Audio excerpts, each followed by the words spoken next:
آئیے آج آپ کو انجینئر محمد علی مرزا اور اس جیسے بہت سارے لوگوں کا ایک جھوٹ بتاتے ہیں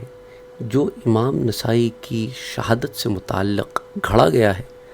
اور انجینئر محمد علی مرزا کو اتنی ڈھٹائی سے جھوٹ بولتے ہوئے شرم بھی نہیں آئی، اور کیوں آئے گی؟ اس کا تو علم اسے ہی ہوگا نا جو علمی اور کتابی ہوگا،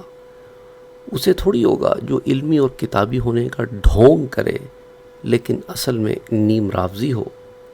اور مقصد صحابہ کی تنقیص ہو۔ اب اس کے اندر اگر جھوٹے یا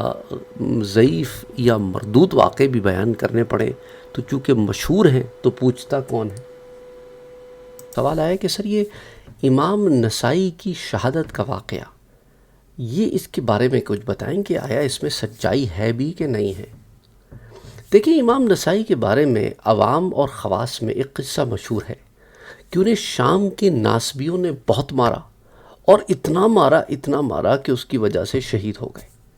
اب اس قصے کی جو روایات ہیں اس کا ایک مختصر اور ساتھ ساتھ اس کے کچھ مین نکات کا ایک جائزہ میں آپ کے سامنے پیش کروں گا، اور اس کے بعد ہم اپنی ایک رائے آپ کے سامنے رکھیں گے اور آپ پر یہ بات بالکل اوپن ہو جائے گی کہ اصل میں واقعہ کیا ہے۔ اس کا اسٹارٹ کرتے ہیں حاکم نشا پوری سے۔ وہ فرماتے ہیں فحدثني محمد بن اسحاق الازبہانی قال سمعت مشايخنا بمصر يذكرون أن عبد الرحمن فارق مصرا في آخر عمره وخرج إلى دمشق۔ وہ کہتے ہیں کہ پس مجھ سے محمد بن اسحاق نے جو محمد بن اسحاق بن محمد بن یعیٰ بن مندہ ہیں، انہوں نے بیان کیا کیا بیان کیا کہ سمعت مشایخنا، میں نے مصر میں اپنے استادوں کو یہ بیان کرتے ہوئے سنا کہ ابو عبد الرحمن یعنی کہ امام نسائی، انہوں نے اپنی آخری عمر میں مصر کو خیر آباد کہا اور دمشق کی طرف چلے گئے، تو وہاں پر ان سے فسئل بها عن معاویہ ابن ابی سفیان، ان سے حضرت معاویہ ابن ابی سفیان رضی اللہ تعالی عنہ کے بارے میں پوچھا گیا اور ان کے فضائل کی روایات کے بارے میں پوچھا گیا، تو انہوں نے کہا کیا معاویہ اس پہ راضی نہیں کہ ان کا معاملہ برابر ہو جائے، کہ جائے کہ انہیں فضیلت دی جائے؟ اور لوگوں نے یہ سنا تو پھر انہیں مارنے لگے، اور مارتے مارتے حتیٰ کہ انہیں مسجد سے نکال دیا، پھر انہیں اٹھا کر مکے لے جایا گیا، اور وہیں پھر 303 ہجری میں وہ فوت ہوئے اور مکے ہی میں دفن ہوئے۔ معرفہ علوم الحدیث امام حاکم کی، اس کی پیج نمبر 83 پر یہ روایت آتی ہے۔ اچھا، اب اس کی روایت کو اگر آپ غور کریں نا تو ایک بڑا اس میں عظیم نکتہ ہے، یہ آپ کو روافظ یا نیم رافضی جو لوگ ہیں نا وہ نہیں بیان کریں گے، اب آپ اس پہ غور کریں۔ اچھا، ان کے مطلب کی جو بات ہوتی ہے نا اس کے اندر پھر یہ اتنی ڈیٹیل میں نہیں جاتے، اور جو مطلب کی بات نہیں ہوتی پھر اس میں تمام ڈیٹیلیں انہیں یاد آ جاتی ہیں۔ اس میں دیکھیں کیا کہتے ہیں، فحدثنی محمد ابن اسحاق الازبہانی قال سمعت مشایخنا بمصر، وہ کہتے ہیں کہ میں نے اپنے مشائخ سے، اپنے شیخ سے سنا، شیخ سے سنا، آگے نام ہی کوئی نہیں ہے بھئی، کس سے سنا، کون کون سے شیخوں سے سنا؟ تو اب محدثین کے نزدیک ایسی روایت مجہول ہو جاتی ہے کیونکہ ہر راوی کا نام ہی نہیں ہے، تو لہٰذا اس کی سند ہی ضعیف ہو گئی، اور اس پر حافظ ابن کثیر کا حاشیہ تہذیب الکمال میں جو ہے وہ پھر بے فائدہ ہے۔ اچھا، اس روایت کو حافظ ذہبی نے بغیر کسی سند کے ابن مندہ عن حمزہ العقبی المصری وغیرہ سے نقل کیا ہے، جیسا کہ سیر اعلام النبلاء میں آتا ہے۔ تو یہ روایت جو ہے وہ بغیر سند کے ہونے کی وجہ سے، یا بے سند ہونے کی وجہ سے کیا ہوئی؟ مردود ہو گئی۔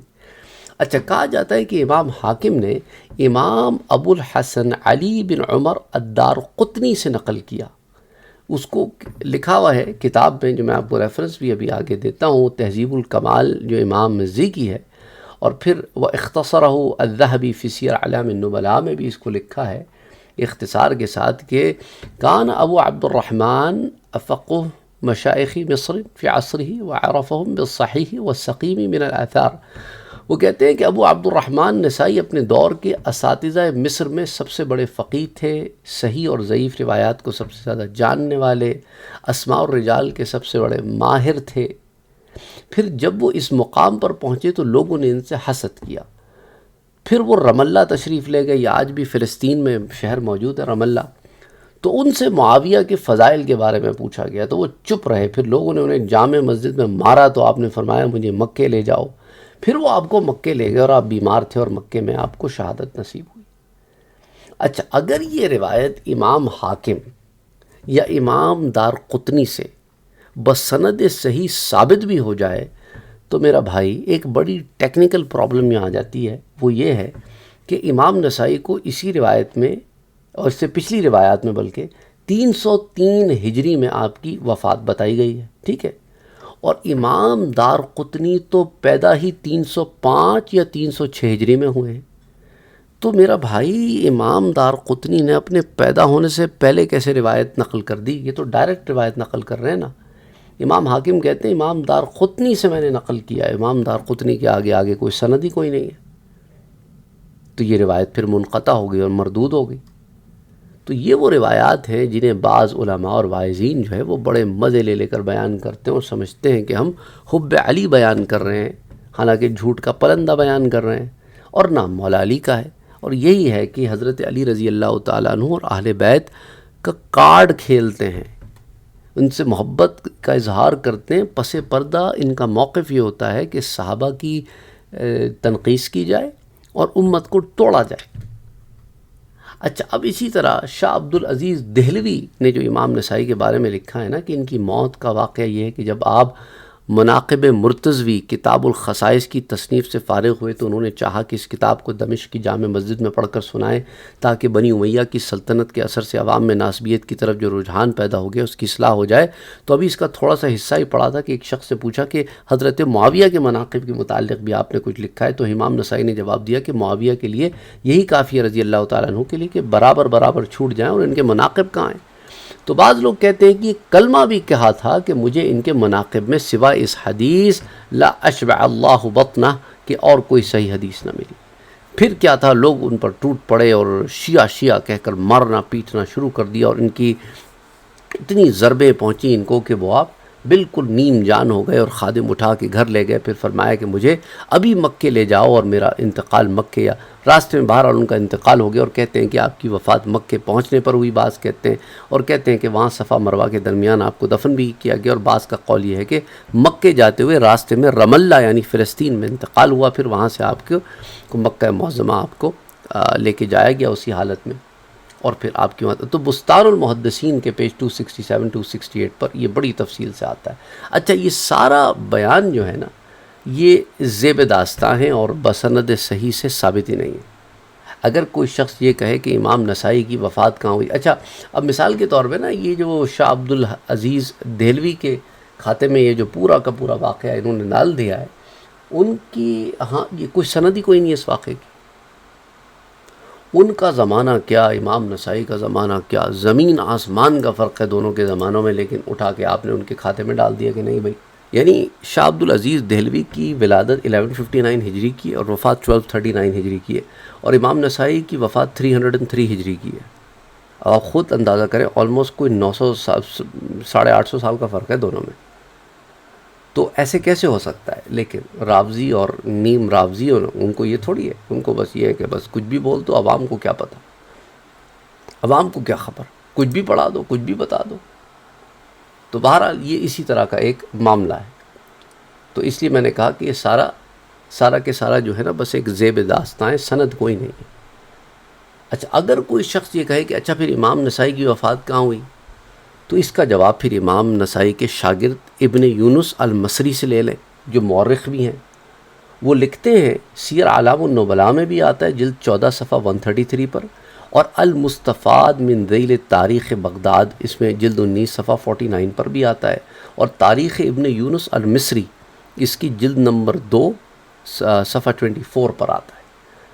کہ وَكَانَ خُرُوجَهُ مِن مصر فی ذی القعدۃ، کہ آپ ذی القعدہ میں 302 ہجری کو مصر سے روانہ ہوئے، اور 13 صفر 303 ہجری بروز سوموار آپ فوت ہوئے. حافظ ذہبی نے اس قول کو اصح قرار دیا سیر اعلام النبلاء میں. اب سوال یہ ہے کہ امام نسائی کے شاگرد اور مورخ تاریخ مصر نے اتنے عظیم واقعے کو، اگر یہ اتنا عظیم واقعہ ہے کہ انہیں مارا گیا اور یہ، تو اس کو پھر انہوں نے لکھا ہی کیوں نہیں کہ بھی لکھتے تو صحیح کہ کچھ تو معاملہ ہوا ہے۔ پھر حافظ ذہبی نے بغیر کسی سند کے وزیر ابن حنظابہ یعنی جعفر بن الفضل سے نقل کیا ہے کہ میں نے محمد بن موسیٰ بن یعقوب بن مامون المامونی سے امام صاحب جو امام نسائی ہیں ان کے بارے میں یہ معاملہ سنا کہ ابو عبد الرحمن النسائی نے حضرت علی کے خصائص پر جو کتاب لکھی، میں نے کچھ لوگوں کو اس کا انکار کرتے ہوئے سنا اور فضائل شیخین پر کتاب نہ لکھنے کا انکار کرتے ہوئے سنا، تو میں نے اس بات کا امام نسائی سے ذکر کیا۔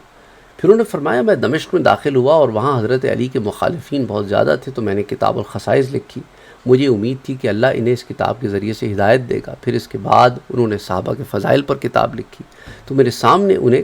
کہا گیا کہ آپ معاویہ کے فضائل نہیں لکھتے، تو انہوں نے کہا کہ ان کے لیے کیا لکھوں؟ کیا وہ حدیث جس میں آیا ہے کہ ان کا اللہ کبھی اے اللہ اس کے پیٹ کو سیر نہ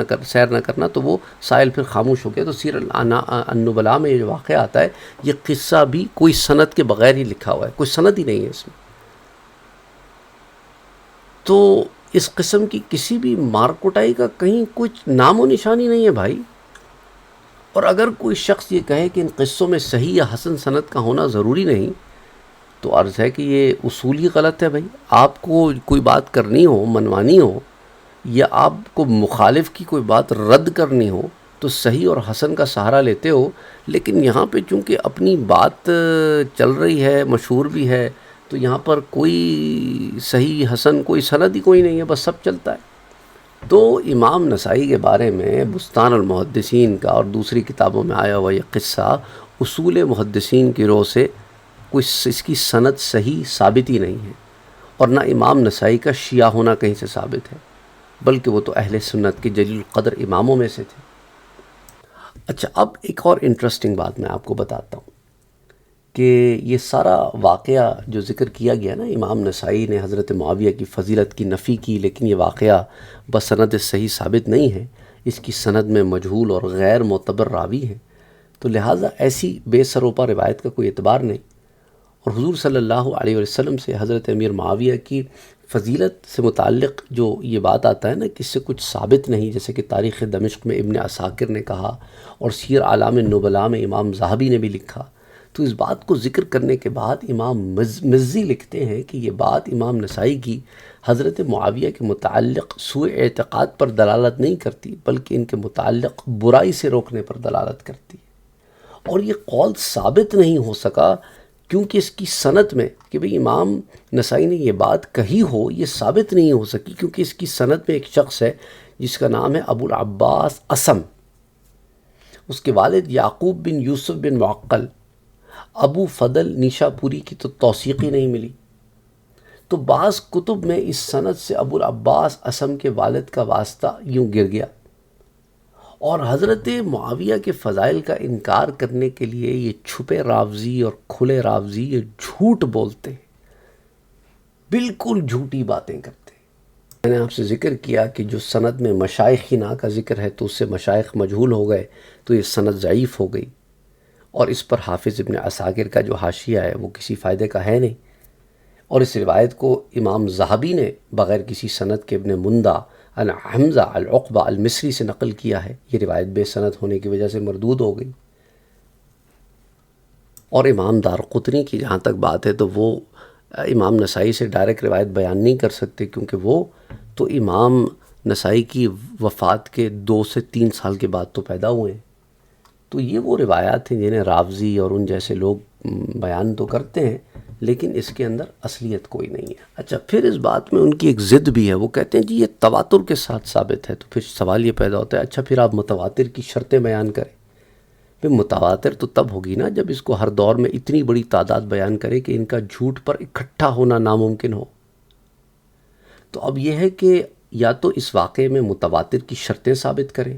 یا پھر اس کے ضعیف ہونے پر علی الاعلان توبہ کریں اور پھر رجوع کریں کہ بھائی ہم نے تو جھوٹ بولا ہے اتنے عرصے تک، کیونکہ ہم تو اصل میں صحابہ سے بغض رکھتے ہیں، اور بغض صحابہ میں ہم اہل بیت کا سہارا لیتے ہیں۔ اصل میں امام نسائی کا عقیدہ کیا ہے وہ بھی میں آپ کے سامنے بتا دوں۔ صحابہ کے بارے میں امام مزی بیان کرتے ہیں کہ امام نسائی کا ایک قول آپ نقل فرماتے ہیں کہ امام نسائی سے سئل ابو عبد الرحمن النسائی عن معاویہ ابن ابی سفیان صاحب رسول اللہ صلی اللہ علیہ وسلم، کہ امام نسائی سے حضرت معاویہ رضی اللہ تعالی عنہ کے متعلق پوچھا گیا تو آپ نے فرمایا کہ اسلام گویا ایک گھر ہے، انما الاسلام کدار لہا باب، جس کے دروازے ہیں، اسلام کے دروازے صحابہ ہیں، پس جس نے صحابہ کو اذیت دی گویا اس نے اسلام کو اذیت دینے کا ارادہ کیا، کیونکہ جو دروازہ توڑنا چاہتا ہے وہ گھر میں داخل ہونا چاہتا ہے، پس جو معاویہ کے درپے ہوتا ہے تو وہ جمیع صحابہ کے درپے ہوتا ہے۔ تو بڑا واضح ہو گیا عقیدہ امام نسائی کا، اس میں پھر دو بات تو رہی نہیں، لیکن یہ قول کبھی آپ کو یہ راوزی پیش نہیں کریں گے کیونکہ ان کی مرضی کا نہیں ہے۔ تو اس سے تو یہ معلوم ہوتا ہے کہ امام نسائی حضرت معاویہ سے عقیدت رکھتے تھے۔ امام نسائی کے واقعے سے غلط مفہوم گھڑ کر حضرت معاویہ کی تنقیص کرنے والے لوگ، ان کے لیے تو امام نسائی کا یہ قول آنکھیں کھولنے کے لیے ہونا چاہیے، اور انہیں چاہیے کہ پھر اپنے معاملے میں رجوع کریں اور امام نسائی پر جھوٹ بولنا بند کریں اور صحابہ کی عزت کریں۔ تو کیا پتہ چلا کہ حضرت معاویہ کی تنقیص کے لیے اہل بیت کو استعمال کیا گیا اور امام نسائی کی شہادت کا یہ جھوٹا واقعہ گھڑا گیا۔ انا للہ و انا الیہ راجعون۔